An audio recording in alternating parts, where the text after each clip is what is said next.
do if they're damaged that have a vehicle too. Oh, great, there's an alarm going off. That's a fire alarm. We have to leave the building. We gotta leave the building. What, we gotta go out? Yes, that's a fire alarm. Okay, welcome everybody to the Strafford Regional Planning Commission Policy Committee meeting. Friday, April 19th, 2013. Start off with the introductions, and we'll start with Bill, I guess. Bill Connor, Somersworth. Paul Robitis, Summersworth. Marsha Gasses, Dover. Tony Dodiola, Barrington. Kenn Ortmann, City, Rochester. Tony McManus, Dover. Wayne Crandall, Strafford Regional. Marc Ambrosi, Strafford Regional. Yeah, Camara, Strafford. Strafford Regional. Rad Nichols, Coast. Dearson, NHDOT. Marilyn Barton, Strafford Regional Planning. And Brian Tapscott, Summersworth. Okay, moving right along, we have staff communications. Marilyn and Dan. Okay. We're in the process of interviewing for our summer internship. They're being conducted right now, and the plan is to have them start on May 20th. And also a reminder, our annual commissioners meeting luncheon will be held on May 30th at the Governor's Inn, and invites will be going out next week. And that's all I have. Okay. And Dan. Oh, excuse me, I'm sorry. Before we leave that topic, we had talked in our executive committee meeting about making sure the folks are aware that we're looking for additional alternates for the executive Yes. committee. Yeah. If I could, I'll take the lead in this. We are looking for additional alternates, people interested in being on the executive committee, and we're shy of a person. And anybody interested in being on the executive committee has to be from a dues-paying community. And so anyone's interested, just jump ahead. And Dan. I actually don't have anything right now, but I will under other business. Okay, great. Thank you. We're moving right along now, aren't we? Huh? Item 3. These are action items. We need a motion. And 3.1, draft the MPO minutes of March 15th, 2013. There's a motion to approve. I'd make the motion. Motion by, yeah. Seconded by, I'll second. by Ken. All in favor say aye. Aye. Opposed? Abstained? One abstain. Now we have the, Mark, you're going to speak on the 2015 to 24. Mr. Chair? Yes, I'm sorry. There's actually 2 sets of minutes. There are, I noticed that, yeah. Should we? The other set was for your review because there was a discussion at our TAC meeting. Those are Technical Advisory Committee minutes. Okay. Just to show you the discussion so that when you made your decision to vote or approve, you had their information. Thank you. Okay.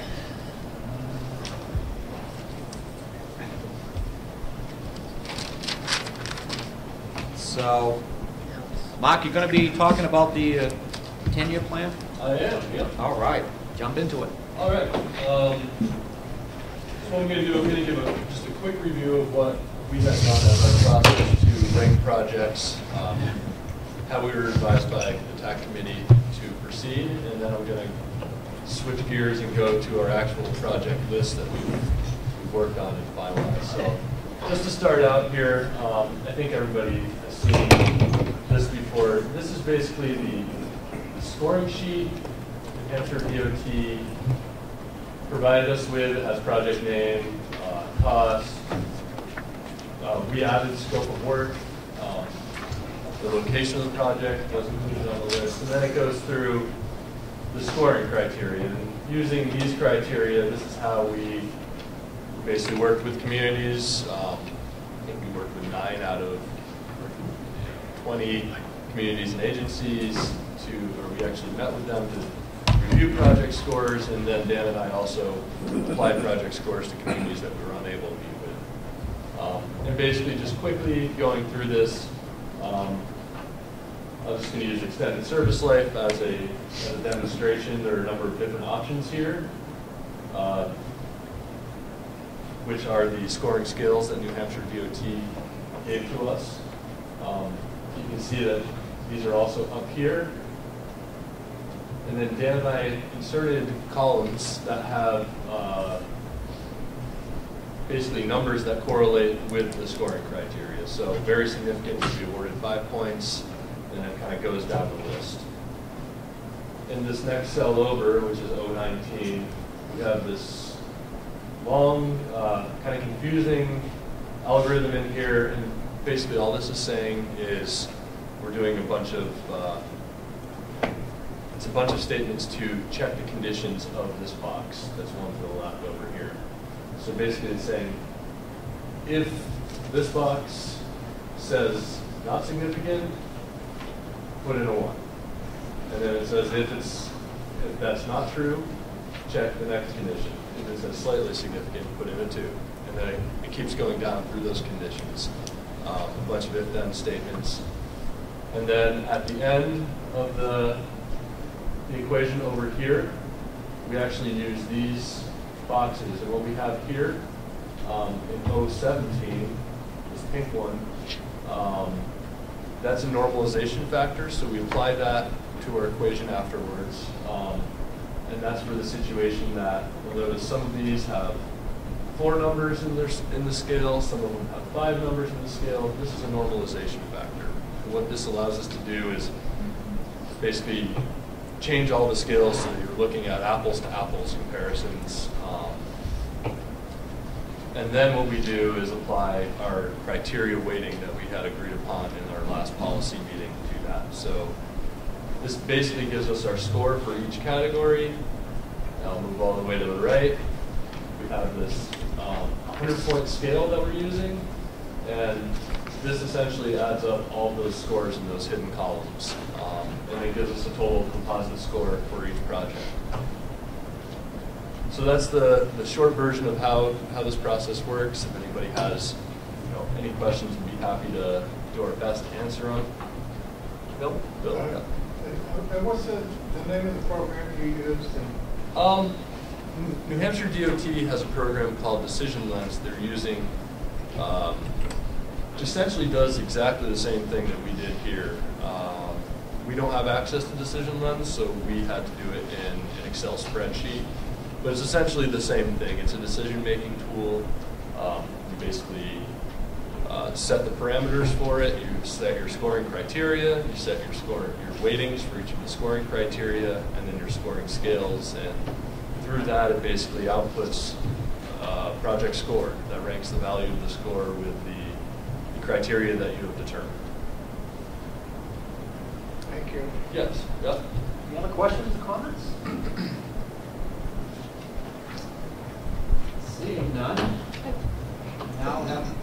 Excuse me. Oh, I'm sorry. Victoria, go ahead. I wasn't at the TAC meeting. I just wondered, as far as the under number 2, certain project types and livability transit not competing in the same way. Could you just talk just a little bit about that? Yep.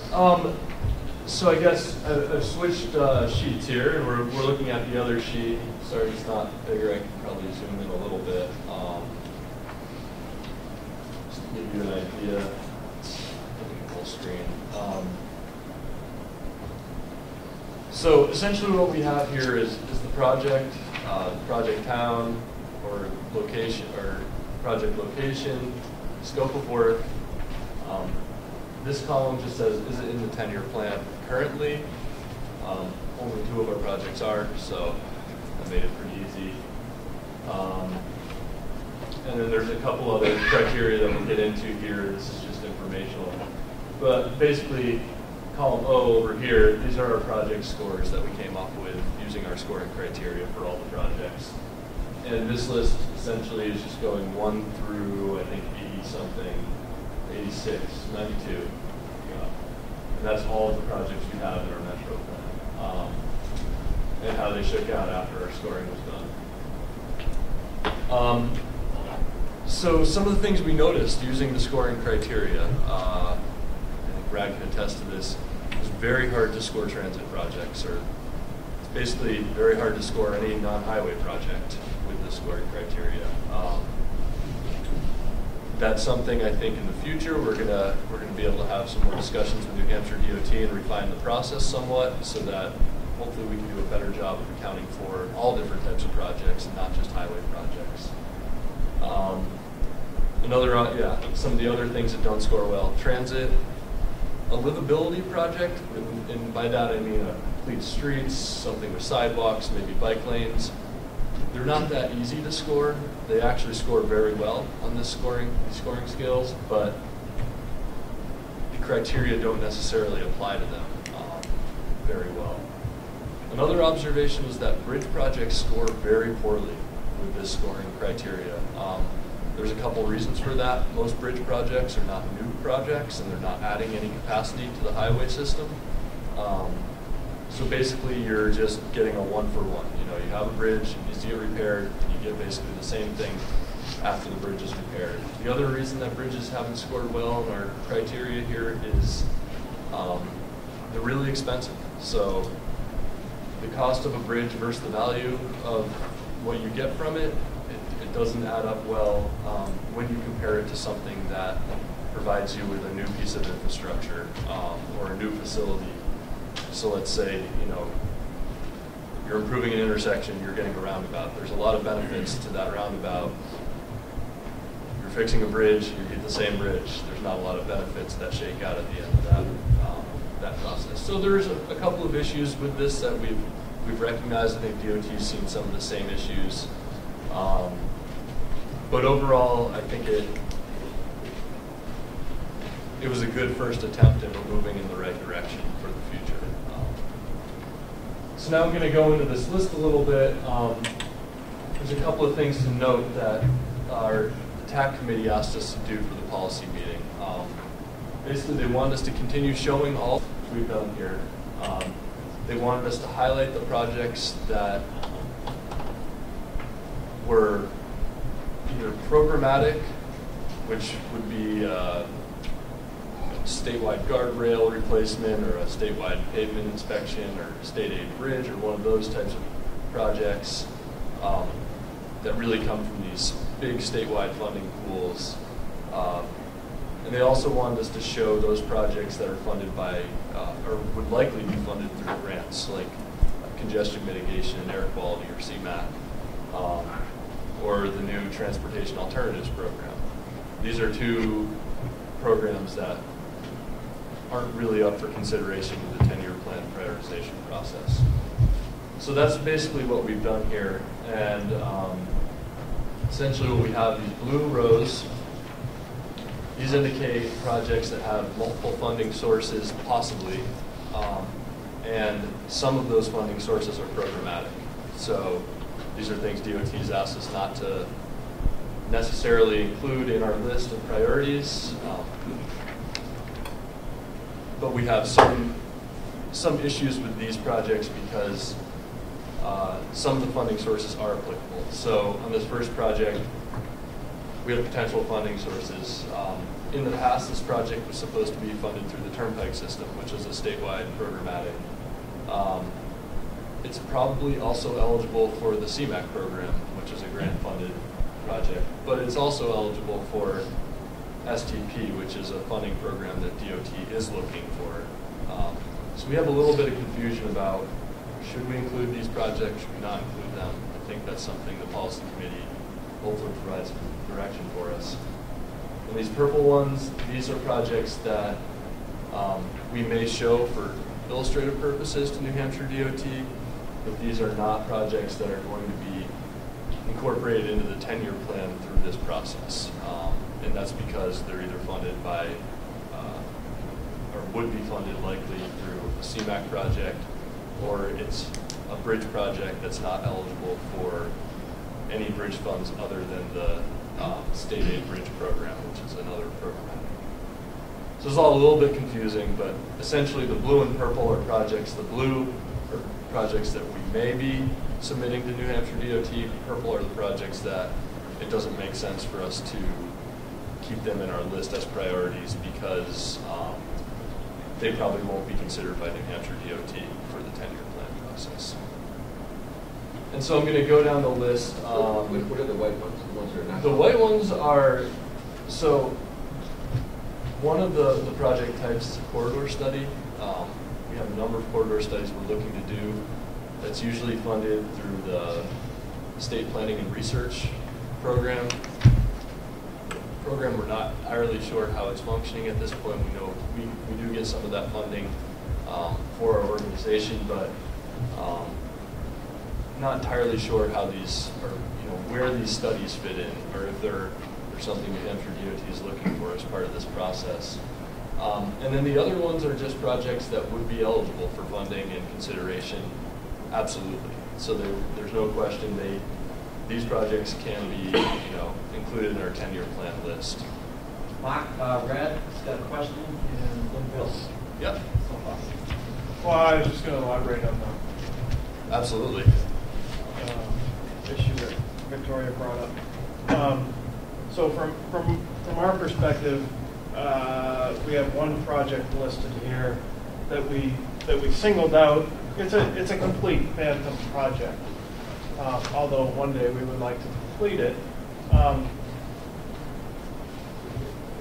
There's no funding behind it currently. It's on the second page about what's the third purple line down, $6 million for facility improvement.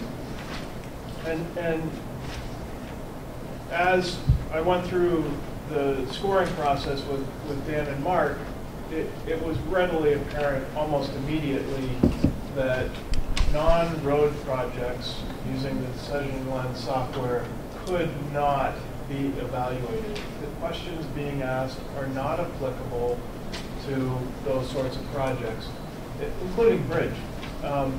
And so my immediate concern with that is that we may, as an organization, need to, typically our organization is funded by a separate pool of money, FTA 5307 funds, but we may have projects down the line, particularly given the way that the federal funding is going, that we want to compete for other federal dollars that we can compete for, whether that be STP or some new program that I haven't discovered yet under MAP 21.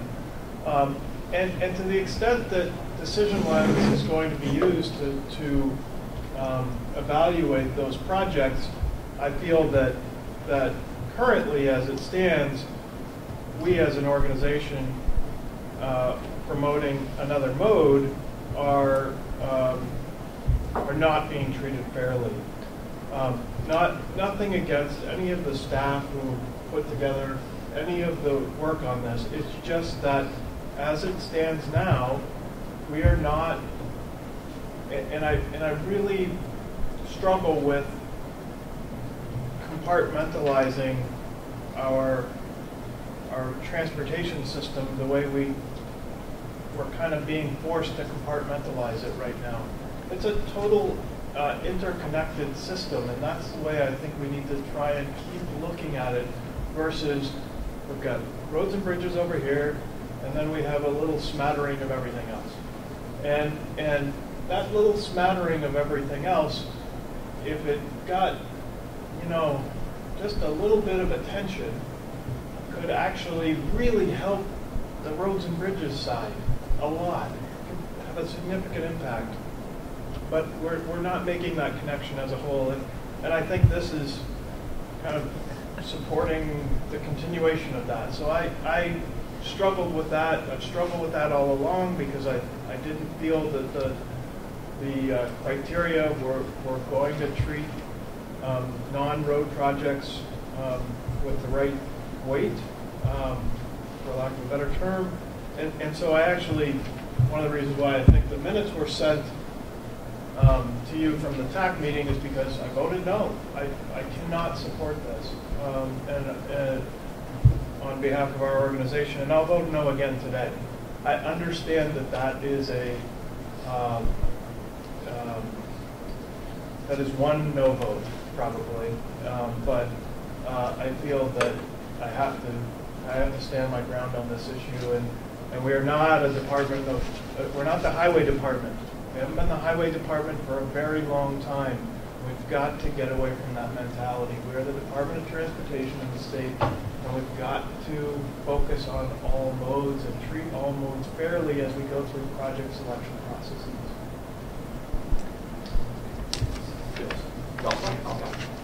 Mark, continue. All right, thank you. Mr. Chairman. Yes. Oh, I'm sorry. No, I was asking for, Oh, okay. like I said in the TAC meeting, I had asked Brad what was his, how would he set it up? How would you like to see it?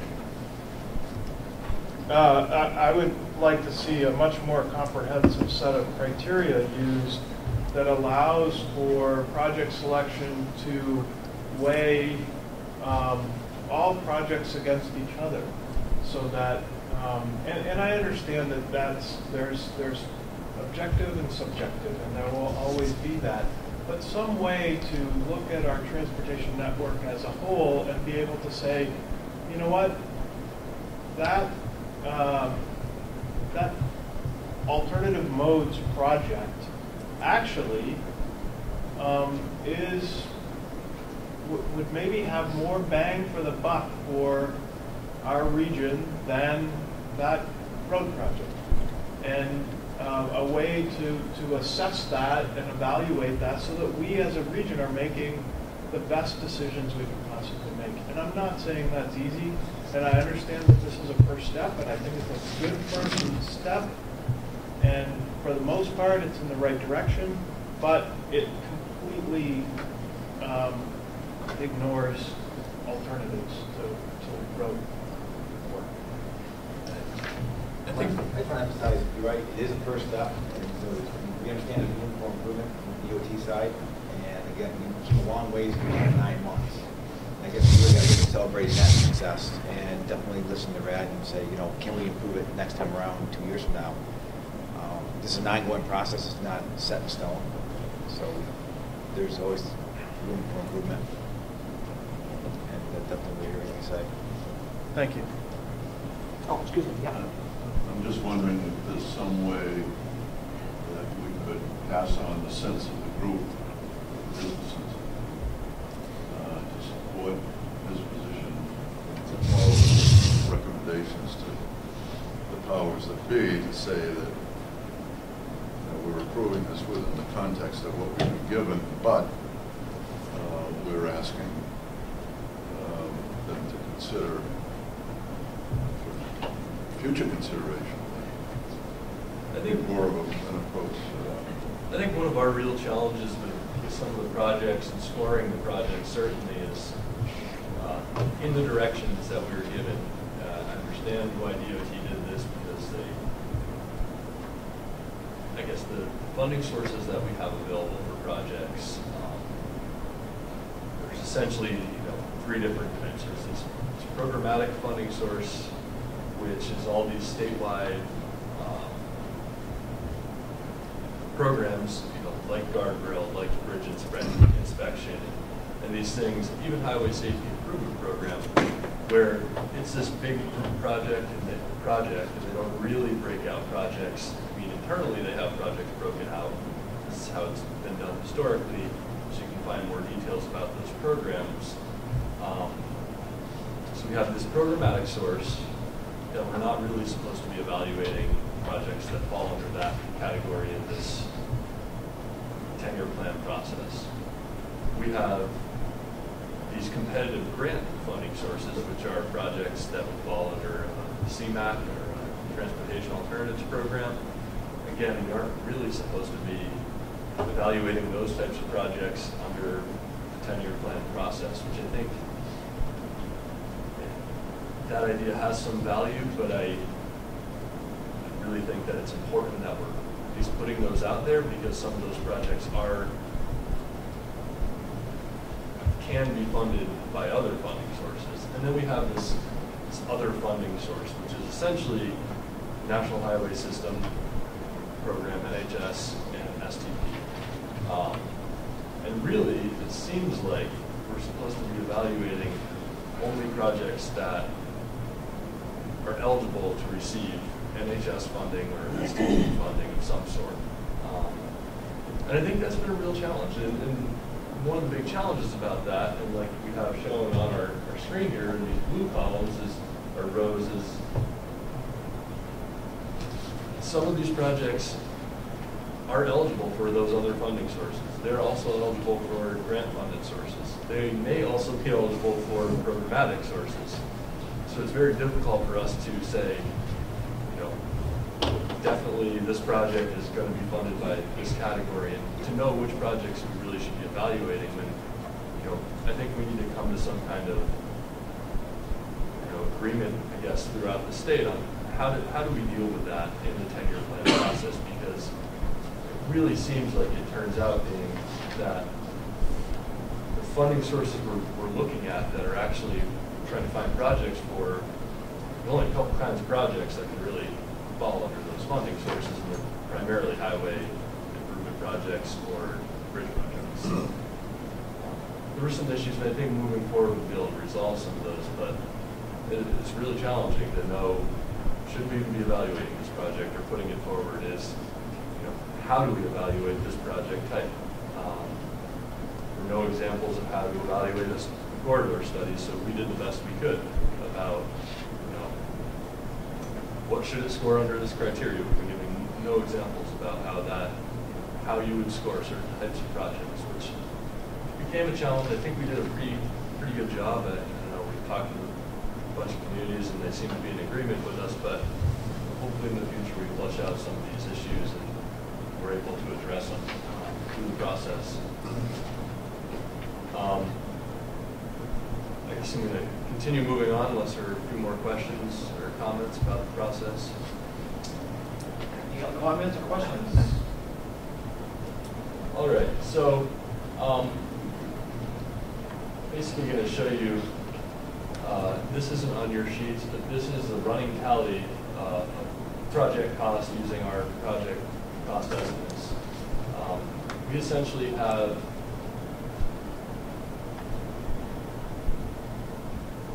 roughly, I believe it's $53 million was our target for the full 10-year plan period. We've added in these project cost estimates. Some of them are coming directly from communities, some of them are just, we're doing our best to figure out what other projects that are similar cost in the past.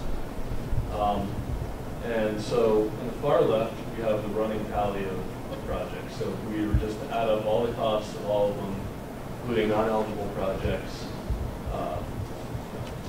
basically it goes down until there it is, there's our orange line.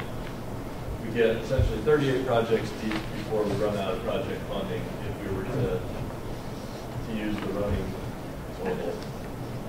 The green over here in the middle, this is basically the running tally of project costs, not including any of the purple projects that we won't be including when we submit these to DOT, maybe just for illustrative purposes.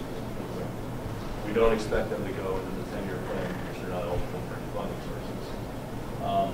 And so the green, if you go down, we get a little bit deeper until we hit the 53 million and down to 58 projects.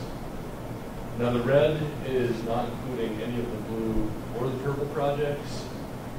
You can get down almost to the very bottom of the list. I think we're, 81 projects deep. Of course, we're removing all those purple and blue projects. And so those are the, three ways to kind of submit these projects to the Hampshire DOT.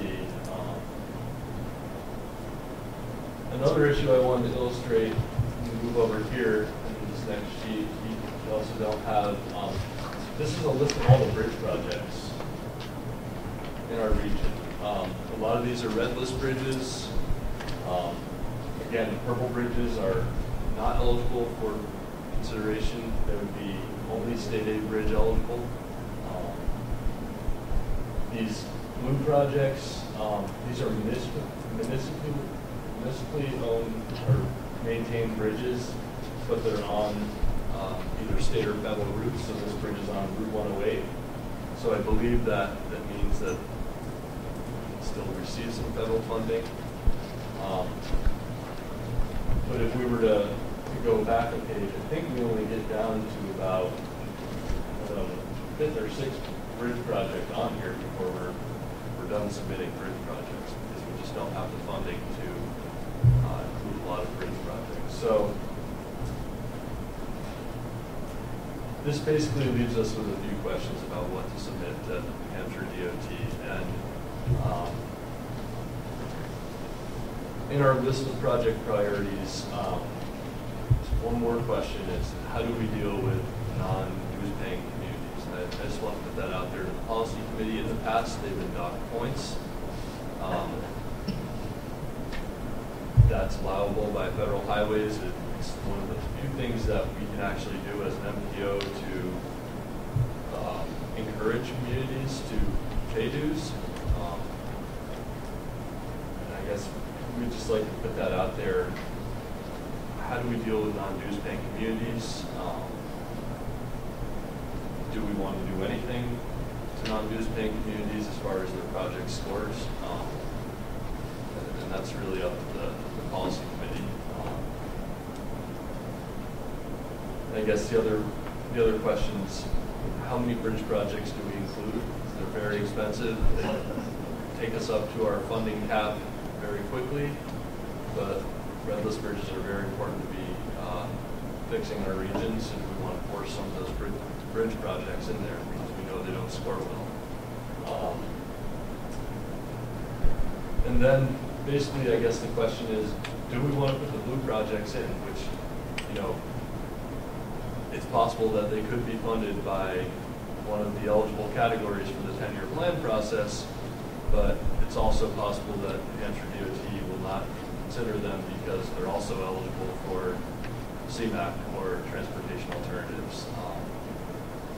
I guess those are really the three big questions that we have for the policy committee today to help us evaluate, or help us move forward and get our project list prepared to submit to New Hampshire DOT. It has to be in by the end of the month. So that's where we're at. Bill? So you're looking for advice from the policy committee? Absolutely. And all of this has gone through the TAC committee, our technical advisory committee. Yeah. And so specifically, what is the TAC recommending, and how to evaluate these projects and to fund them, and what pot of money to use?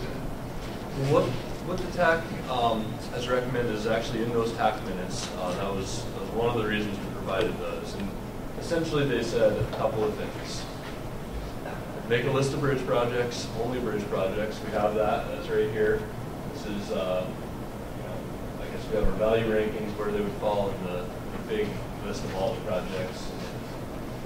8, and then jumps to 22, and then we're down to the 30s, and then drops pretty low in the list. So we've done that, broke out the bridge projects.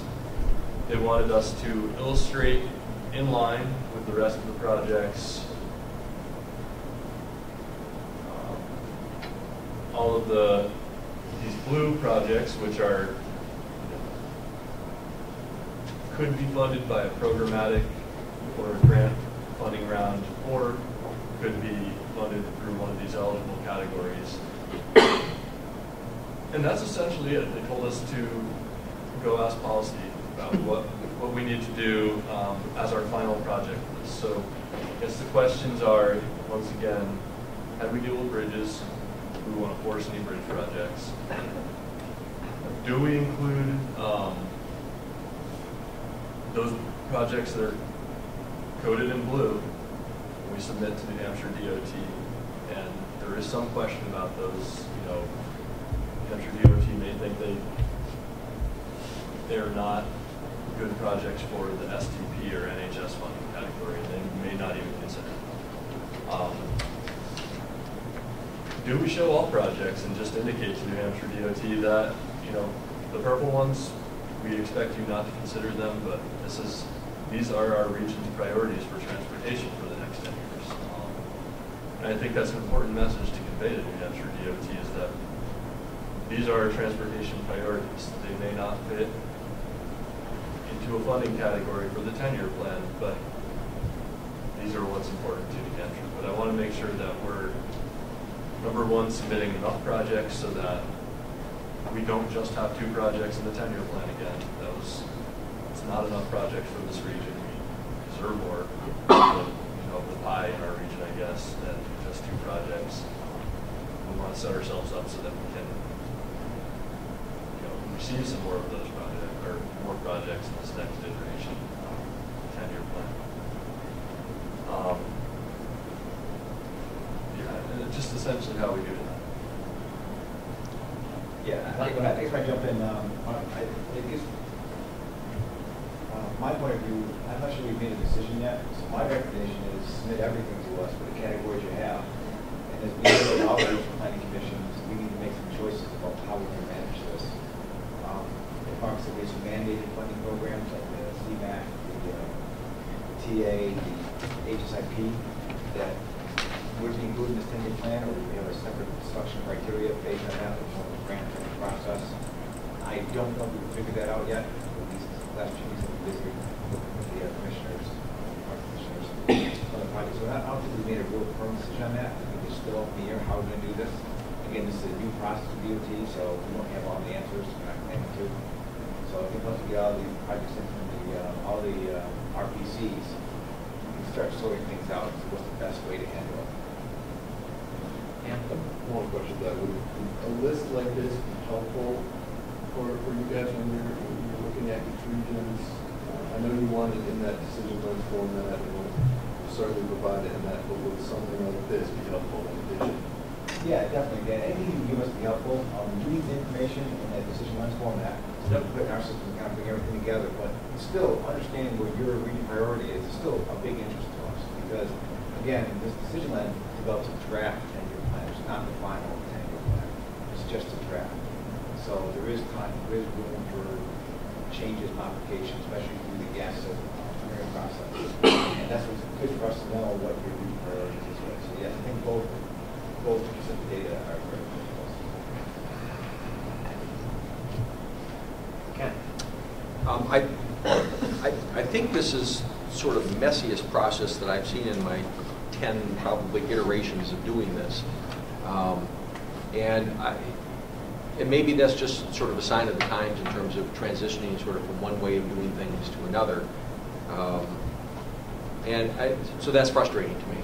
On the other hand, it does allow us to look at things in a somewhat different way. And it would seem to me that maybe the saving piece of all of this is to acknowledge the fact that this is a transitional year in terms of tools that are being used, the way that we approach, and that our participation as an MPO and as individual communities in the Gasse hearing process is going to be maybe more important this year than it's been in other years. And if this has to go in by the end of this month, then obviously we don't have another opportunity to talk about it. But the Gasse hearings aren't going to be starting until when? When do they? End of August. Okay, so this fall, which means that we have probably 3 or 4 more opportunities to talk about this as we see how DOT starts to massage all of this. And it would seem to me that maybe the advantage of this thing kind of being messy is we may have more quote-unquote sort of bites at the apple in terms of opportunities for input, because you on behalf of DOT are struggling with this, we're struggling with it, and hopefully that dialogue will continue. And so while something has to be submitted by the deadline, maybe that thing that gets submitted is squishier simply because of all of the uncertainties that are associated with all of this. So I guess my sense would be I mean, we could spend hours literally going through this thing and parsing it up so many different ways. We'll all have a different opinion too. Exactly. So my sense is to kind of go along with this idea of submitting the whole thing, but also making sure that this is on our agenda for every single meeting, that we continue talking about it, and that we continue a really close dialogue with DOT. The one piece that I do think that we need to talk about and make a decision on is how we handle the participating versus the non-participating, financially supporting versus the non-financially supporting communities. Coming from a supporting community, with my apologies to representatives from Dover and residents of Dover, I get concerned that if all of these projects are treated equally, that becomes really problematic when I go back to my community and they say, well, why are we paying dues and there's no tangible benefit to those dues?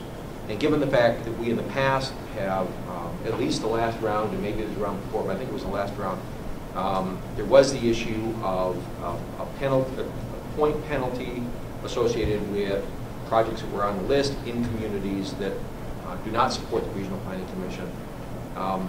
I think we need to maintain that in order for me, at least as one individual, one representative here, to go back to my community and say there's tangible value. There's a lot of intangible benefits that I think I can argue for, but I want to be able to argue some tangible benefits to being proactively involved in the regional planning process. And so I don't know what the penalty or bonus or however it worked the last time around, but it would seem to me that we ought to be looking at doing that same sort of a process this time. So I think I'm in agreement that I think that there needs to be definitely some way to do this. One of the challenges I think, I guess first off, I'll put out an idea. We can do some type of flat point docking. We can dock 5 points on whatever it is. It's a 100-point scale, so 5 points is I don't know, 5%. The issue with doing that is these projects are going to be submitted to New Hampshire DOT, and then they are going to objectively score these projects again using their own feeling about the scoring. So, I think they're going to reference our scoring to see how we did it, and I think we're going to have some discussions about that.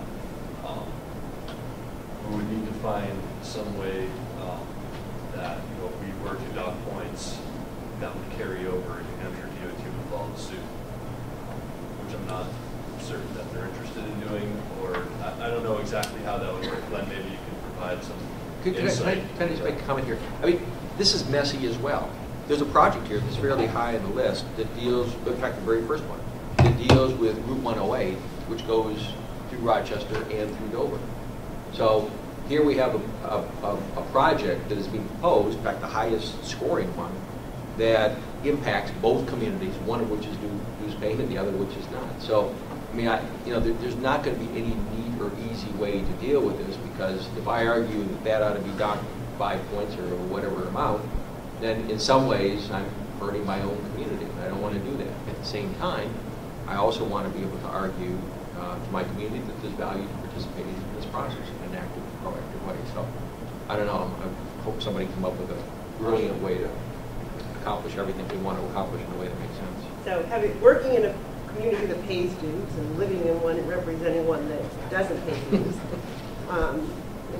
Cynthia, Chris Parker and I had met with Cynthia talking about this whole dues pay thing for Dover, and the difficult thing right now in Dover is we need to come up with some really concrete benefits, I guess, for the city of Dover, because unlike Rochester, the dues comes out of the planning department's budget. It does not come out of general overhead. And when Chris Parker is doing his budget and they're fighting to keep a planner, this year they didn't have to fight to keep a planner, but literally we had to get creative in Dover just to keep one of our planners on. We take money out of the Conservation Fund because he works with Open Lands Committee and the Conservation Commission, out of our current use fees to help fund that planner to come up with $20,000 to give to the Regional Planning Commission. It's just that's the position they're in. And so I've never seen a breakdown of actual concrete benefits produced that would help us convince the powers to be in Dover to come up with such a big chunk of money. Because I know Barrington doesn't have to pay $20,000. It's a lot easier to come up with 8 than it is to come up with 20. So that's part of the problem there.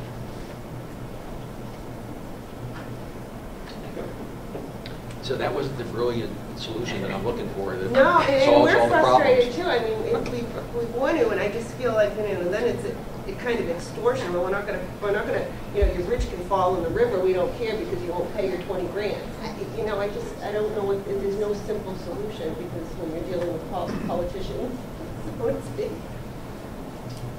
Yeah, just to bring Marsha and maybe the rest of you up to date, I appeared before the planning board 1 month and then the city council the next month to talk about this issue. And my suggestion was that the city manager put the $21,000 in the city budget and not in the planning department budget. And everybody sat there and smiled and nodded, and they didn't give me much hope that that was going to happen. But I raised the issue and answered Marsha's, the problem that we've had in the last few years of doing that, and there's a potential that it may happen. And I know I've mentioned it to the city manager too, so It can be very frustrating. it is very frustrating. Mark, excuse me. Mark, these different color codes, for example, what's the priority settings for blue, purple, white, pink? What's the high priority for colors? It's not about, the priority does not take color into account. The priority is this total point score. This is just, you know, a pure score. And so the value ranking, this is number 1 in the list, and then, you know, it goes down just sequentially downhill. Now, you know, if we were to pull out these 3 purple projects that are not eligible for consideration in this process, this project here, number 6, would then become number 3 if we weren't, you know, if we weren't showing those. This would be the 3rd priority rather than the 6th. I guess that's the best I can do. The purple ones are basically projects that we could pull out and just not even include them. I think they're good to emphasize to New Hampshire DOT what our priorities are overall as far as transportation goes.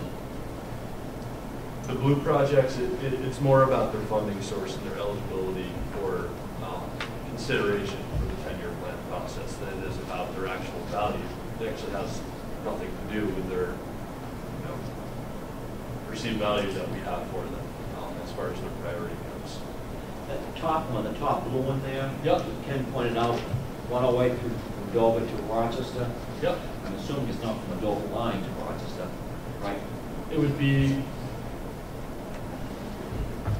So that one, it's actually, it's the old U alternative, but it's the complete streets component of the old U alternative for exit 10. But so it's from the crossing. It's from the crossing up to into Rochester, wherever that upper end was. I think The upper it end was, I by- think, at the industrial park. Yes, it was. Yeah. By the airport. So I went in and did some research on the cost. The U alternative for exit 10 was to put in 3 lanes all the way up. This is the complete streets components of it. So the true cost of this is much higher than what is showing there. So that's my fault. I didn't have the numbers. I think the last time this was in the 10-year plan, it was probably in the mid-20s for the U alternative. So this would be, in addition, doing other components to make it complete streets, which has evolved into over the last 10 years when this process was being discussed for that. So to make it clear, Where was it starting? By the At the crossing. Weeds Crossing, and it goes up the to Woods Crossing, okay. Weeds Crossing up to the entrance to the industrial park, which is just south of the airport. Which encompasses going through Somersville. Yes, Yes, it does. yeah. Yes. And so I guess to touch upon your recommendation, Ken, or you know what we've talked about for how do we deal with non-news paying communities. This is a project that I would consider regional, and the project area does fall within one non-dues paying community, but because of its regional benefit, I don't see this as a project that would be done. If it was, I guess it's Milton, I don't think it's a dues paying community. This project could get done. It's not eligible for funding anyway for this purple project, but we could dock this 5 points or whatever that number is that we come up with. In an attempt to get to the point where we can actually take some votes, I'm going to be prepared to make two different motions. One is to talk about the docking piece or the penalty piece, and you mentioned 5%. What was it 2 years ago when we did this last time? Does anybody remember? It was in that ballpark, I think. I think it was, again, 100-point scale, and I believe it was like up to 5 points being docked. Okay. So for purposes of discussion, so at least we can get something on the table, if anybody's willing to second it. I'm going to make a motion that that projects that are not multi-jurisdictional, in other words, essentially entirely within a non-dues paying community or communities, be docked 5% in terms of the, which ranking, is it would be the total score off to the right that's the determining? It would probably be applied to the end. Okay. And just to clarify, 5% or 5 points? 5 points, I'm sorry, 5 points. Okay. It would be docked from the total score. 5% of 60 is different than 5% of 80. Let's just put it that way. Yeah, I wasn't saying deduct 5% of this number. I'm saying deduct 5 points. Just 5 points. 5 points. So that. Probably more, bigger percent. And that's probably, if it's possible to have more than just one non-dues paying community too, right? Exactly. I didn't go through here to figure out how many, but or both communities. So. Right. That's my motion. Okay, is there a second to that motion? Second for discussion. All right. Motion's been made and seconded. Discussion. I'd like to give Rad Nichols hearing some consideration that we would possibly miss the vote by not listening to what he had to say. There are possibilities that we haven't thought of yet that we could give consideration and possibly sway his vote to go along with this action item. So I would ask That's that, not the motion on no, it isn't, but we're having a discussion. So I would look to Brad to possibly give us some input on what he would like to see included. Brad? Well, it can't be. We have to discuss the motion on the floor. Can discuss what's on the floor. I make just a clarification point? Regardless of how this motion ends up, my second motion is going to be to make some suggestions about the overall ranking piece of this and what we send up to DOT. And it would seem to me that would be an appropriate issue to discuss when we get to that part of it, because I think that's the second piece. We need to decide whether or not there's a penalty associated with not being a dues paying member. And then the second piece is, what do we send up to DOT? So your point is well taken. Okay. But I prefer that discussion happen at the next motion, I think. Any further discussion? I'm struggling with this because, I would like Dover to contribute, but it's to say that a project is less important because a town doesn't pay dues, I don't think is looking at the actual project. Now, Rochester, they have 2 planners, okay? So they're funding 2 planners, so it's a lot easier to come up with the money as opposed to paying for a whole new planner. Well, Dover, because of how their planning department works, and it works very well, they choose to use 3 planners instead. So because Rochester chooses to save money by if you want to penalize Dover some way, I think you should do it other than how you rank the significance of a project, you know, how important it is, how worthy it is for funding. There's going to be some other way of doing it. I can see your perspective, but in Northwood, we pay the planner out of our planning budget, and we pay for dues, and we've got a part-time planner, and we scramble for money, and I have to beg for money for the Regional Planning Commission, and I do it. And I agree with Ken that if you know, because we're looking for specific advantages of being members, and there's all those intangibles, but to have a specific example, I think is really important. I know it'll help me, because I see something on this, it's a ways down the list, but it's on the list now, and it's something that the Regional Planning Commission has taken seriously. If you didn't have my own humble opinion, if you didn't have a penalty scenario somewhere in there, the Strafford Regional Planning Commission wouldn't get any revenue. Exactly. And some of us would stop paying their dues. Right. And it's So not like Rochester it's full. would too. Right. And so where do we get it from? So, well, in the end, maybe I will go back, and we can go back and say, well, we're not going to, our project's not going to be ranked as high. Now, the fear of that for me is they're saying, well, take it out of your planning budget, and there we're trying to fight to keep our planner again. So, I mean, and that's not for this committee to decide. I mean, that's for the city council in Dover. I wouldn't be in favor of docking communities, because how's that going to look, especially with the economy the way it is now? Tell a community they don't count basically because they don't have the funds to pay the dues. I just think it's unfair. It doesn't sound like social justice. Well, I guess my point is, it is a tough situation, but now what stops all these other communities from dropping out? If there is no penalty, they're going to get the same representation. Those other communities will look at that, the dues every year as a place where they can go and save money. So that is going to be one of the first things that they're going to knock out, is that the membership dues of the organization. Brad? I'd ask the Planning Commission staff, are there other services that you provide to these communities that could be limited in scope? That assumes they have a project that they need your assistance on, but and I probably know the answer, but I figured I'd ask it. There are other projects that, you know, we could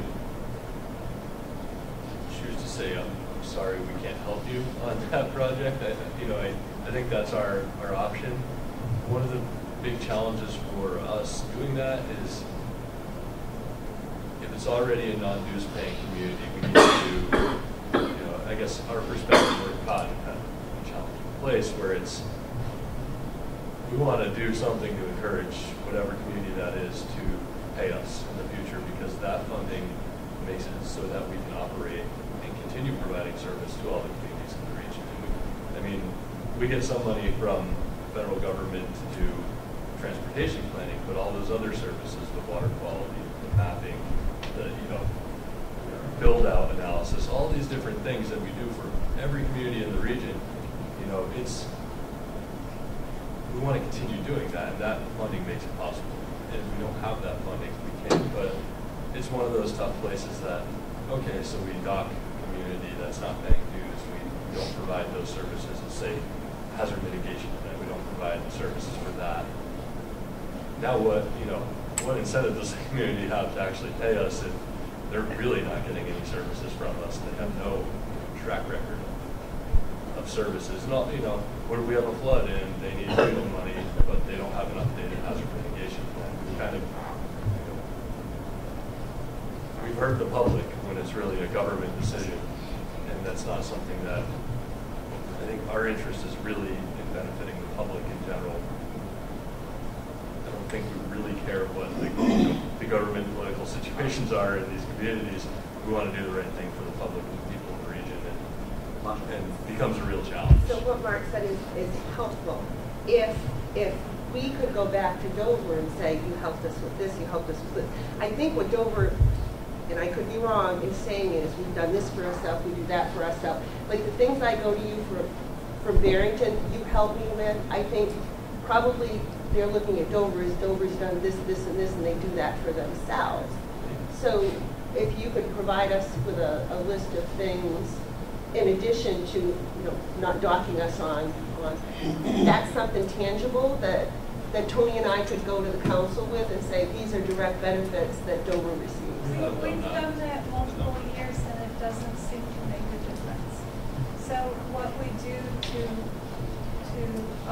accommodate the interests of the dues paying contribution, the contributing communities is culvert assessments.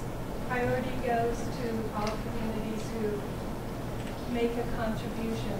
Last on the list to be done were those who do not pay. We will, as Mark said, do all the communities as we can do with the funding we're given. If DOT were to cut funding or federal highways were to cut funding in our contract, those communities would not receive the projects. But right now, the priority goes to the contributing communities. So Barrington's culvert assessment was done, so it's all prioritized. Additional traffic counts and turning movements, priority goes to contributing members. Did the hazard... Stop right there. If you provide this to Tony and I will go to the council. But I need something like that.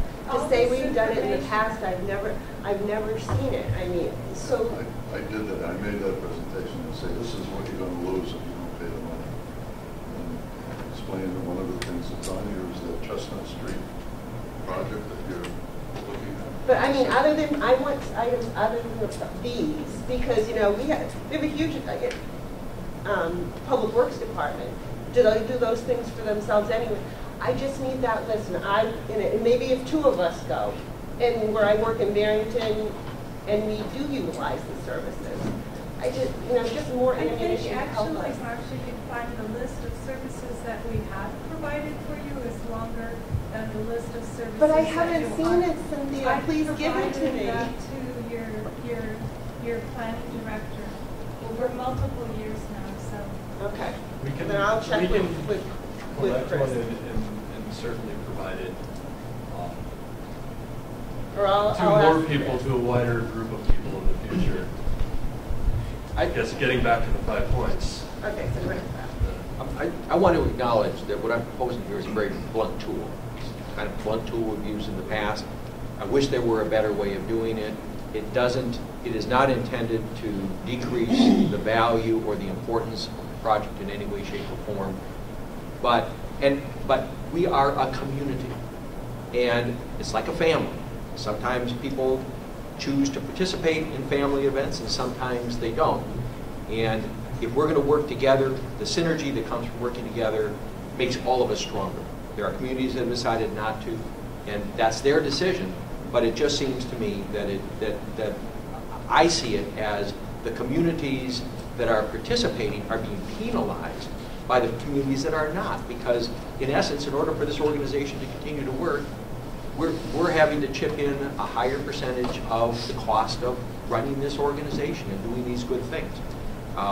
So I don't like having to do this, and I don't want it to be portrayed in any way, shape, or form as a statement about the importance of the projects. I just don't know a better way to make there be tangible issues. Look, do you give the lead? Give the lead? No. Oh, okay. I was going to ask that we move along the vote if somebody had to leave that wanted to participate. I'm not going by it, trying to do us in. Okay. I wanted to make sure your voice was heard. It's not that we don't want you, it's just like, we're here and we'll get you one, and it's just how do we convince them? Please don't do anybody do Tony. Brad? As another organization that provides regional services to, in our case, greater than 11 communities now, but 11 has kind of been our core. Our board of directors has had to take similar stands, and they're very blunt tools. So if the community does not contribute fully to our municipal request, and there's a pattern of that, then we we reserve the right to assess an additional fee on every person boarding within that community. Is that fair to those riders who you know, probably are potentially stretched as it is? No. Is it our hope that they will then go and present their case to the leaders of the community? Yes. You know, we have situations where we may also choose to run closed door through communities. We've discussed that before as well. So it's, you know, there are not traditionally a lot of tools available that aren't blunt. And so, you know, I guess as another regional entity operating here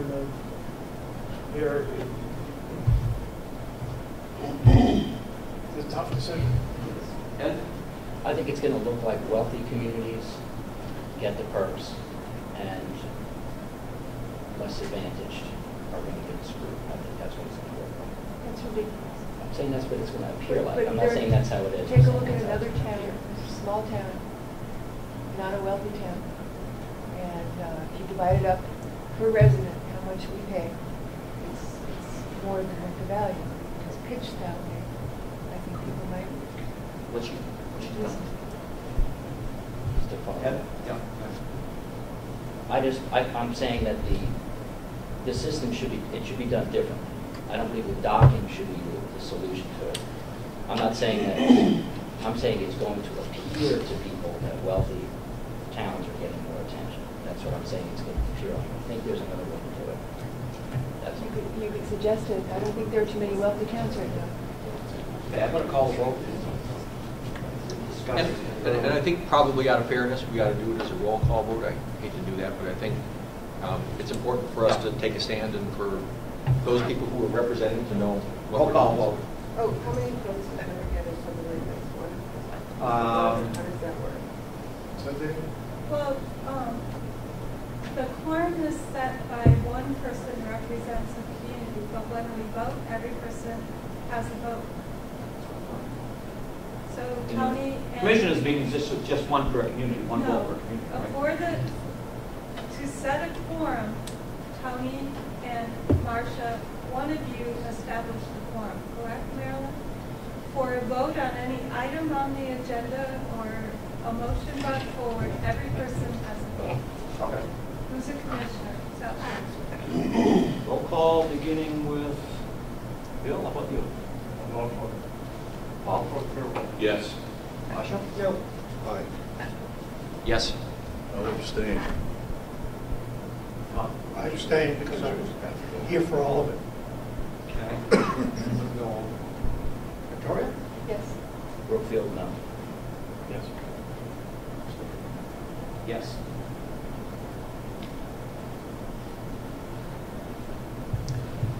Okay.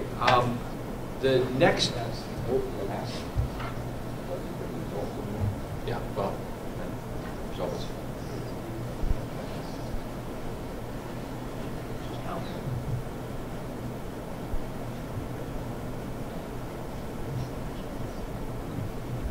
Yes, 1 no, 3 abstentions. 2 no's. There were 2 no's. Who was the other no? No, actually, there were 2 no's. I apologize. 6 yeses, 2 no's, 3 abstentions. Okay, Mr. Chair, if you'd entertain another motion, I would like to move that we forward the document as it is with the adjustments to the numbers as reflected by the last vote, so that this entire document is available to the Department of Transportation. To the extent that our formal presentation needs to, the deadline date and what DOT is looking for, I would move that what gets presented as part of that formal presentation is this list less the ones that are in purple, where I prefer to think of it as lilac. And I would also include as part of my note, my motion, that there be a letter of correspondence that accompany it asking for continued interaction with the Department of Transportation over the next 6 months as we continue to struggle through this process, number one. And number two, that there be special attention given to bridge and transportation projects as we discuss this further over the next 6 months. Ken? Yes. Can I just reiterate what you said so I know? You certainly correct? you can try. I hope I'll I try. remember what I said. Your second motion is support the document as it is with adjustments to the numbers and give the entire document, make sure the entire document is available to New Hampshire DOT. Minus the Wagon. But but the official submission. So we're giving them really 2 documents. We're giving them this so they get the big picture. The one as it is. Exactly. But the official required submission is this less the purple items. Okay, all right. Or the black Less the ones in purple. And also accompany that with correspondence asking for continued interaction with New Hampshire DOT with this process and special attention to bridge and transportation projects. Is there a second? I'll second for discussion. Okay, Brett, seconded. Discussion? Brett? Correct me if I'm wrong, but traditionally, have we had discretionary projects that would be funded through programs like TE and CMAQ, and I understand TE's not around anymore, as part of the 10-year project list? I've only been here for one 10-year plan cycle, and in that last 10-year plan cycle, we were asked to evaluate the projects that were currently included in that 10-year plan list and remove any projects that it was more of a project removal than adding any projects. We weren't given a target number to get to. We were just told to prioritize the ones existing on the list. We wanted any new projects, we could swap them in for other projects, but it's really an exercise in removing projects, not adding. So I do not know. We did not in the past add our CMAQ or TE projects in because they were done separately in competitive grant applications. And I have no problems with them being included. I would, that is a shift in process that was not, again, correct me if I'm wrong, that was not announced. I would have had CMAQ projects on this list had I known that that was being solicited. But remember, the motion is to basically remove the CMAQ from the list. Well, there's 2 lists going, right? There's this list, and then there's this list, less the CMAQ. That's the official submit. That my motion is the official submission is this list less the CMAQ type projects. Okay. Any more discussion? Motion been made. Oh, excuse me. If we voted to change the ranking for the non-paying dues members, is that going to reflect in here? Yes. So what are we voting? It's not been changed. The vote is however that shakes out, but eliminating all of the purple items in terms of the formal submission, because those are at least theoretically coming from other funding sources. Does that make sense? Yes. Okay, you want a roll call? Anybody want a roll call? I need a clarification on the motion for the board. I'm not sure I understand what all that said. Okay. Would be helpful if I could try to. I want Department of Transportation to know the big picture, so I want this to be submitted. Net the 5 points. Okay, minus the 5 points for those projects that fall under that category. That's not the official document we're actually sending. This is going along as supplementary information. The official document will also have those 5 points out, but will also have removed all of the purple items, with the theory, at least, that the purple items are funded from sources other than those included in the 10-year plan. Does that make sense? I understand. Okay. And then the other 2 items, part of my motion, was to give DOT a sense of the fact that we want to continue working with them, in particular with respect to the issues of bridges and transportation that don't seem to be reflected well in that, in the, what's it called, decision lens process. Does that make any more sense? Well, now, what I would need now, I understand what you're saying. What would otherwise go? Without Ken's motion to send an official and supplementary document, what would go? Whatever we decide, because that's what they come to us to say, what should we submit? In the past, we haven't had all these sort of permutations. Okay, so you, all right, fine. So there's nothing to compare this document to that would be sort of a normal document. Right. The only thing I take issue with is representing that this is the big picture. Because it's not. I would have submitted other projects had I known that that's what was being solicited. That's my problem. Mr. Chairman, how do we vote on a document and accept it when it's going to be changed afterwards? Aren't we supposed I to believe make we sure know that- what it's going to be changed to, so I don't see that as an issue at all. Does anyone else see that as an issue? Okay. Just a quick question. Yes. Is there some way to reflect in this document your concerns, other than a letter that goes along with it? And obviously the projects you're not going to be included, are going to be on. No, I think that, no, I don't think so, quite honestly, at this point. It's a broader discussion than this list. Okay, the motion been made and seconded, discussion has taken place. Anybody want a roll call? We just going to show of hands or what? Roll call? Okay. Roll call's out of the bill. Yes. Yes. Yes. Yes. Yes. Yes. Victoria? Will abstaining serve any purpose? You really need to have a reason to abstain. Yeah. Other than it's a tough. I'm really conflicted based on what Rad said. Recognizing that this is the first go around, I'm going to say yes, but reluctantly.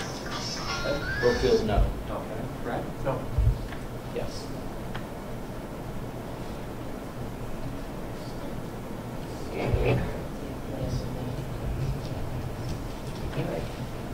And so I'm assuming we did take a formal vote, which we just did now, the 10-year plan project list.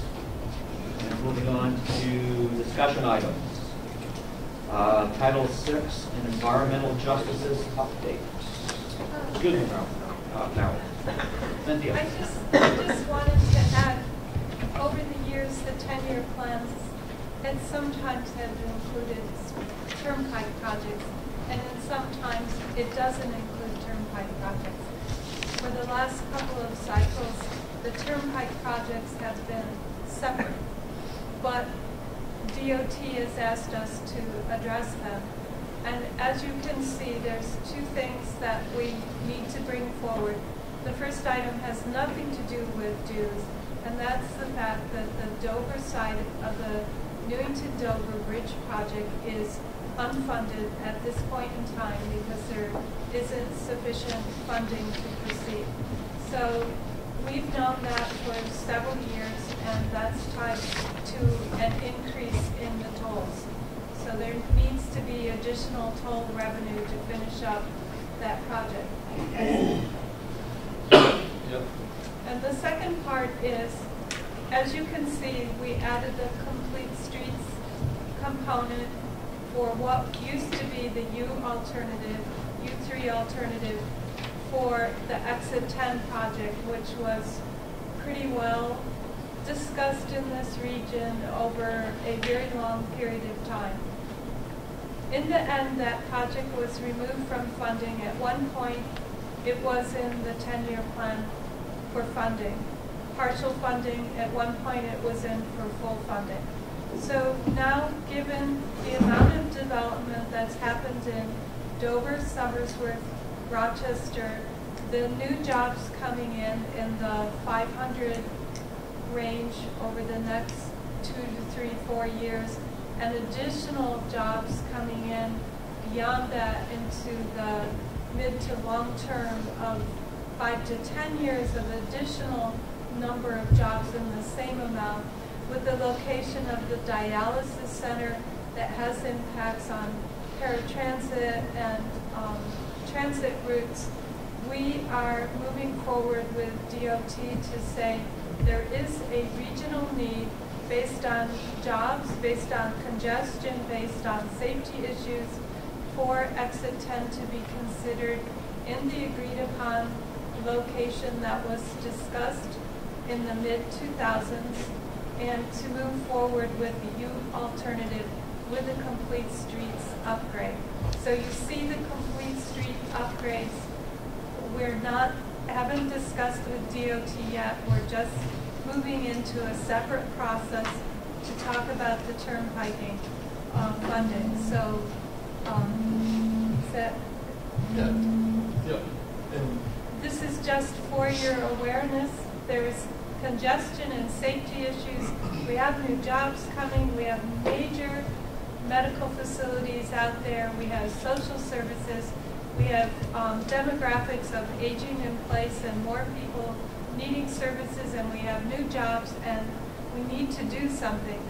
The economic analysis that was originally done did not show a short, mid, or long-term economic benefit for that exit. Now there is, so we're just moving forward based on the evidence that's in place and the data to support that.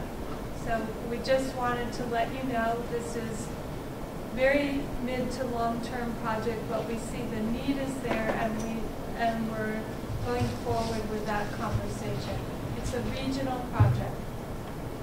And you know that just for a reminder for those who didn't know and those who do remember, in the past, the commission has been neutral on this project and allowed Dover, Somersworth, Rochester, Barrington to figure out their shared interests and how they wanted to support this and in what location.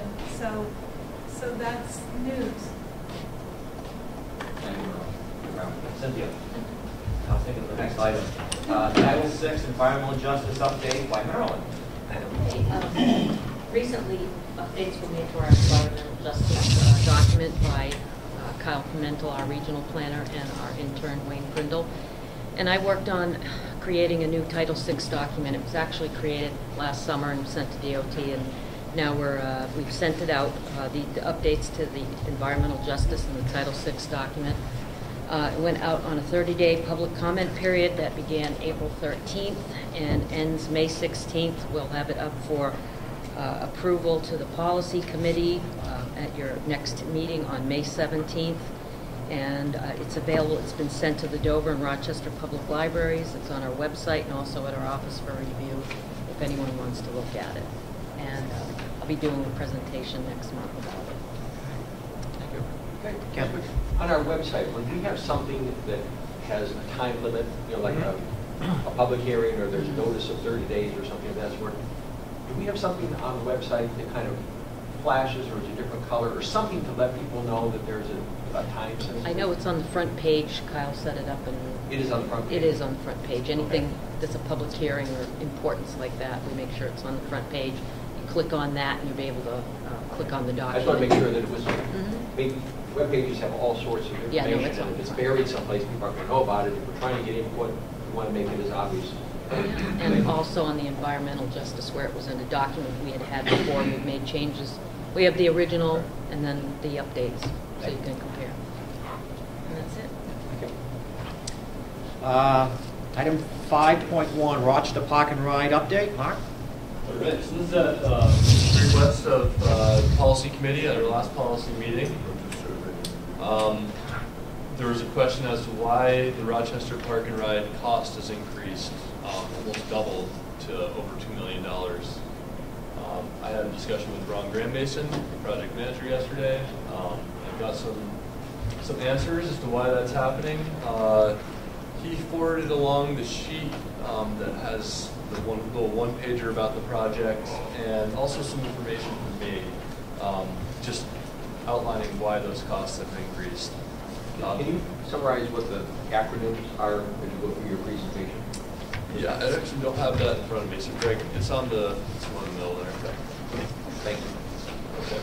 I mean, some of them are explained. There's like transportation demand management, TDF, the ARM that's mentioned, but at the bottom there's some stuff. Okay. I guess I'm just gonna run through those quickly. Do you mean on those approximate item totals and, and down there? There's PSC and there's CE and PE. And that. I actually don't know what the PS and E. I'm guessing it's preliminary something in engineering. So maybe scoping and engineering. Specifications. Cost. Specifications. Okay. The CE on the second line item next to the 18 or $1.8 million figure is categorical exclusion. Additives And that is with an environmental issue. That is an environmental issue. And then a row below that, the PE is preliminary engineering and row is right of way. Thank you. Yeah, so that looks right. Okay, and the approximate construction total is that second line item down, that 1.8 million is referring to. So from what Ron told me, there were initially some access issues for getting into this this piece of land. New Hampshire DOT had to negotiate with the landowner, buy some additional land, I think, to gain access, and so there was an increased right-of-way cost. And then I think the real major part of this project that's increased the cost, for whatever reason, this project demands more drainage treatment than most other transportation projects. So it's going above and beyond what's called for on a traditional highway project. Now, I'm not entirely certain if it's because of the constraints with the size of the piece of land that New Hampshire DOT acquired, or it's that this area is very wet or the soils don't drain well. I'm not entirely sure. That wasn't laid out. But apparently they're doing 3 different drainage treatments on this area. It's pretty complex and once again goes way beyond the normal standards for a highway project. And this has increased the cost pretty significantly. Thank you. Thanks, Mark. Oh, and I'm sorry. I was going to give just a quick update on the Lee Park and Ride. I know it's not on here. Got a call from New Hampshire DOT a couple days ago asking them to set up a meeting with the regional transit providers and the town of Lee to discuss the Lee Park and Ride. I think they're going to go over design with us, ask us if there are any additional transit needs or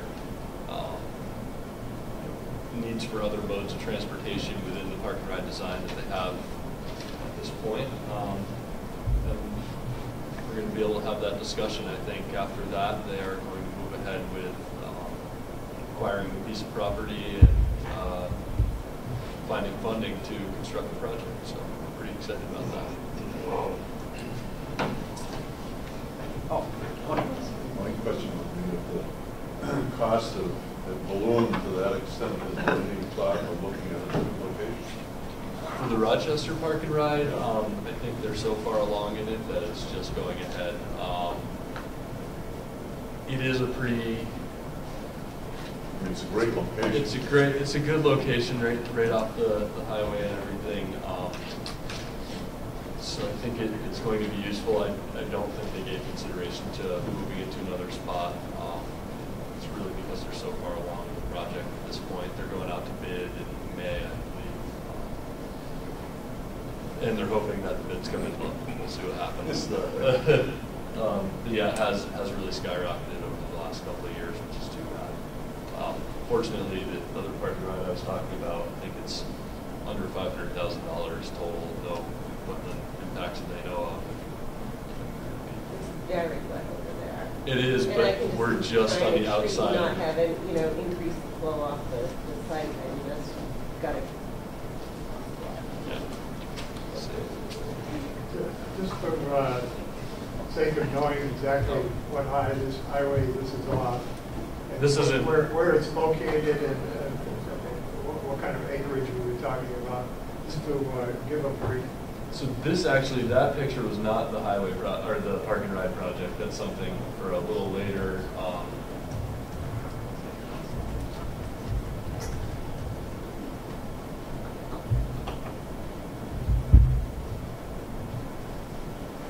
So this is the New Hampshire DOT website for project information, and I can show you the location map of the project. That's the fastest I've ever seen anybody negotiate the NHDOT website. Pretty good at this point. Congratulations. Obviously, they do it a lot. Yeah. Yeah.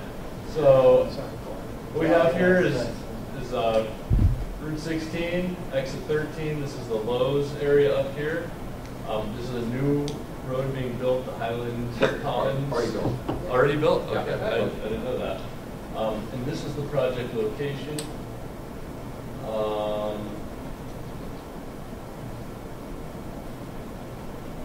This is a better close-up of the actual project, but their constraints are, I think they're outlined by these little green lines here. So really using most of the land area. I don't know where they need to have a detention pond, and they need to have some other things included, and I don't know where those are going right now. There's no building involved with this at all? Nope, just a lot, a little turnaround for transit. I believe there's this looks like a tip down, and then there may be a shelter here Yeah, I think somewhere. the intent is in the blue area to eventually be able to have the capacity of a shelter at some point. Structure. Or structure. Be small. Yeah, okay, not like what we have to No build. public convenience station. No. All right. So that's that. Yeah. So everyone here is just for a little bit later. Okay. Next is 5.2, public participation plan update. Marilyn? Well, probably heard you mention we're working on updates to our public participation plan, and we'll be going out for a 45-day public comment period beginning May 6th through June 20th, and will be a public hearing at the policy committee on June 21st. We're updating some of the public outreach events that we've worked on and so on. So you'll be seeing that out in the next couple of weeks. That's it. Any questions, comments? Thank you. Does anyone else have any other project updates? Sure. Brad? I never turn down the offer. Sure, go So, ahead. our Clipper Connection services, which are directed toward getting folks from the northern part of the region, Rochester, Dover, Somersworth, to the shipyard and Pease International Trade Port, continue to grow and have solid growth, particularly the Rochester route. I think the threat of furloughs, quite honestly, had some shipyarders rethink the option of free transportation versus actually driving into work. And so in March, we saw quite a bit of rise in ridership there. Not necessarily in this region, but has an impact nonetheless. Our Route 7 service that connects Exeter, Newmarket, Stratham, Greenland to the Pease International Trade Port is, we're kind of refocusing the service delivery a little bit so that folks can get onto the trade port before 8 a.m. for work and class. The Great Bay Community College is definitely a destination on that route. We did, at the end of March, hit the 12 million passengers carried mark for our organization. Last year, we carried over 500,000 passengers. We're not quite on track for that this year as a result of kind of some of the shifts that we had to make with service, primarily in Dover, where we cut back because a CMAQ project ended. Speaking about Dover, the city manager's proposed budget does not continue to fund the Dover Fast Trans set of services that we were able to maintain after the CMAQ project ended. We hope to sit down with him next week and talk about that, along with the county, who's also a partner of ours, and the goal being to retain all or as much as possible of those services. The city, a year and a half ago, the city had arguably the highest level of public transit service in the state. We'd like to not see it go back to, pre-2009 levels. So. Thank you. Marsha? Those of you traveling on 125, the Greenville Rd, 125 work is beginning, the trailers out there. They're going to be working between 9 and 3, I believe, because to help avoid traffic issues, rush hour issues. And starting shortly after that, they're going to be doing some repaving in the stretch along 125. So adding some turning lanes for us too. Thank you. Under out of business, Dan, I have Dan, Wayne, Mark, Cynthia, then anyone else. Who wants to go first? I'll go. I just have a quick opportunity. It's a webinar. I don't know if anybody's ever tried using the Census American Fact Finder to find census data, but it can be pretty frustrating, pretty difficult. The Census Bureau is offering free webinars to organizations such as ourselves. We have scheduled a webinar with them for May 8th at 10 a.m. You can take it right from your desk at work or from home, wherever you are. We'll be sending out the link where you can access the webinar via email. We'll get it out in a newsletter, TAC, policy, email blast. So we'll try and get that to as many people as we can. But we strongly encourage you to take part and try to get a better handle on how to access census data. So it's now getting to this map here. Dan and I sat down and had a discussion with Mike Lynch and Stephanie, I can't remember her last name, two town employees in Durham about a project they have going on up at Wagon Hill, and they asked us to, or if we could, go out and do just some trail mapping work for them. So Dan and I went out to Wagon Hill on a nice day with our new GPS unit, and just to see if it would work. And it worked pretty well. It's a little bit, some of the points are a little bit jagged on here. We need to do some post-processing, some smoothing out, but it actually worked pretty well, and it's I guess it's a new service that once we kind of figure it out, we're hoping to open up to maybe some of the more rural communities that it's harder for us to provide that day-to-day service that we were able to do projects for other communities. But Is that the bay? yeah, this is Wagon Hill. We have I guess this is the Oyster River down here. And yeah, so Route 4 is up at the top there. You can just kind of see it. Yeah, you drive up to Wagon Hill. This is one of their big trail systems that kind of goes around. And yeah, it's You get paid for going out and walking on these trails? It was an experiment. It was a test run, and we're gonna see how it goes. Between. Yeah. I want to know one thing. Did you bring your dogs with you too? I don't have any. I think. Okay. Yeah. Somebody else does. A bunch of dogs out there, though. Is that covered under dues? I'm sorry? Is that covered under dues? It's something, this is really covered by our transportation funding, but it's something that we can do in the transportation field for communities that we traditionally just don't have a whole lot to offer to as far as this stuff goes. So, it's not something we're guaranteeing right now, but it's a new strategy for helping out other communities, and I think it'd be pretty cool if we were able to, eventually get a pretty nice regional trail network map and maybe put it on our website so people could download it and, know some recreational opportunities that are available in our region. So, it's a longer term idea or goal, but it's a new thing that we can potentially do. So, just want to share that with folks. This is a service that's provided to dues paying members, and are the non-dues paying members excluded? That's a good question. We haven't gotten that far with it, but that's something that our policy committee would probably establish for us at some point. thought we already have. Yep. Okay. Wayne? Two quick announcements. Starting April 30th, the Strafford Regional staff will be assisting with the biennial post-passenger survey, getting feedback from the public on ridership and demographics, and doing analysis eventually on that. And second, coming up in May 17th, there's a Seacoast Bike Walk to Work Week.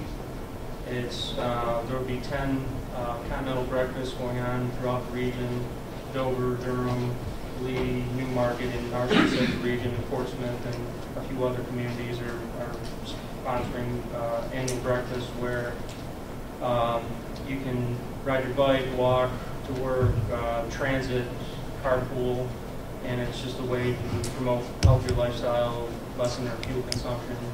And so that'll be May 17th again, and to sign up, register, or find more information, it'll be seacoastbikes.org, Seacoast, one bikes, one word. And lastly, there will also be flyers going up around the communities for folks that can't access the internet or don't have computers. So that's all I had to update. Will there be a link on the registration for that site?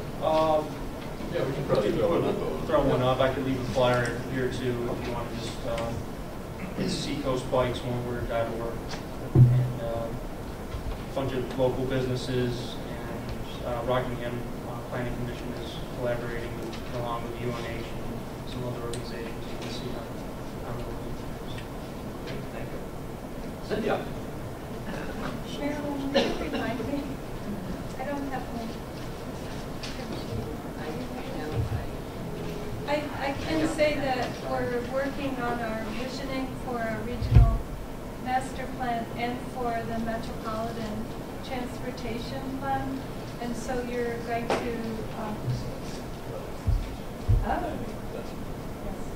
thanks. So that's moving forward, and you'll be getting information on that in your meetings in May at the policy and TAC and the annual meeting. We'll be having some actual work products for you to work on and review.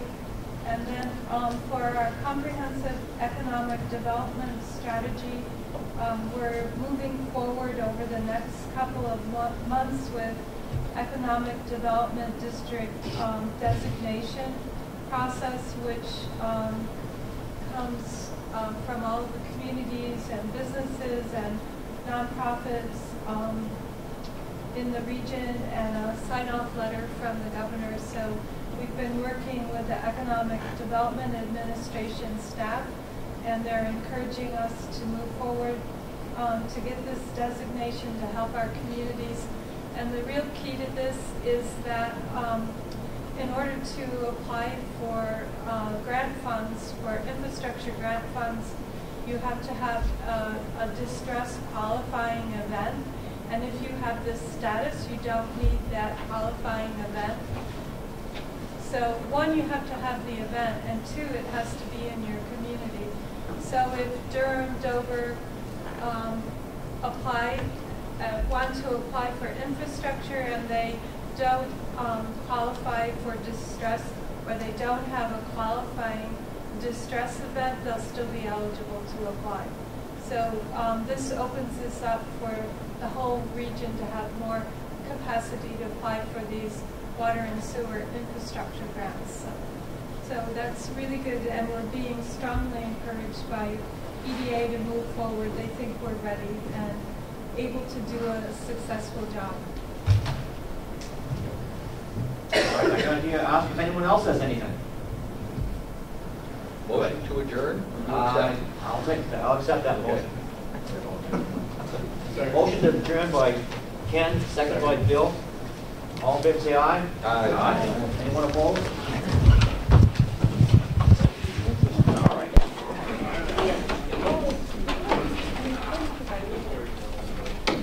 All right. Sorry.